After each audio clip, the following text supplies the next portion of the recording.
മുഖ്യമന്ത്രി പിണറായി വിജയനെ കുറിച്ച് ഡോക്യുമെന്ററി തയ്യാറാക്കുന്നു. സെക്രട്ടേറിയറ്റിലെ CPIM അനുകൂല സംഘടനയാണ് ഡോക്യുമെന്ററി തയ്യാറാക്കുന്നത്. പിണറായി ദ ലെജൻഡ് എന്താണ് ഡോക്യുമെന്ററിയുടെ പേര്? വിവരങ്ങളുമായി തിരുവനന്തപുരത്ത് നിന്ന് അർജുൻ രാജാണ് നമുക്കൊപ്പം ചേരുന്നത്. ബിന്നില് ഈ മാസം തന്നെ ഈ ഡോക്യുമെന്ററിയുടെ ഉദ്ഘാടനം ഉണ്ടാകുമെന്നാണ് അറിയിച്ചിട്ടുള്ളത്. സെക്രട്ടേറിയറ്റിലെ CPM സംഘടനയാണ് ഡോക്യുമെന്ററി തയ്യാറാക്കുന്നത്. സെക്രട്ടേറിയറ്റ് എംപ്ലോയീസ് അസോസിയേഷനാണ് ഡോക്യുമെന്ററി നിർമ്മിച്ചിട്ടുള്ളത്.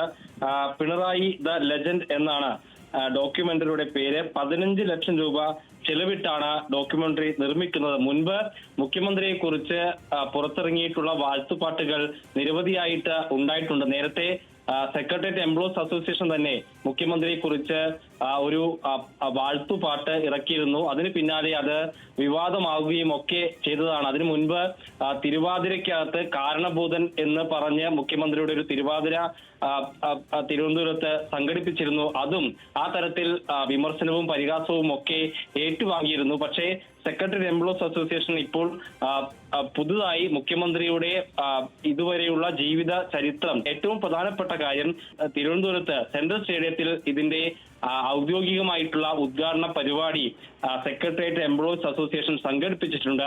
മുഖ്യമന്ത്രി തന്നെ ഈ പരിപാടിയുടെ സ്വിച്ച് ഓൺ കർമ്മം നിർവഹിക്കുമെന്നാണ് ഇപ്പോൾ അറിയിച്ചിട്ടുള്ളത്.